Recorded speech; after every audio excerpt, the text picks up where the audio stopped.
proceed for number 3, the limit of 7x squared minus 12x as x approaches to 3. So, ang first step natin na gagawin, pag-iwalay muna natin itong 7x squared and 12x. So, limit of 7x squared as x approaches to 3 minus the limit of 12x as x approaches to 3. So, since meron tayong constant multiple dito, pag itong 7, pag-iwalay natin, or itatagin natin sa limit.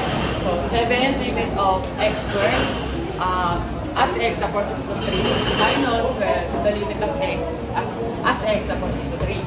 So, since meron tayong dito, itong x, isa-substitute natin sa x. So, we have 7 times 3 squared, 63, minus 12 times 3, 36. So, the total of 37. So, for the number 8, the limit of square root of 6x squared minus 6 as x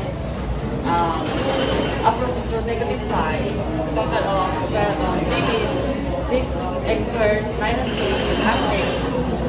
as x negative 5. So, 6x squared, 150. So, since itong negative 6, wala na siyang kasamang x, ibababa na natin siya. So, 150 minus 6, 144, 12.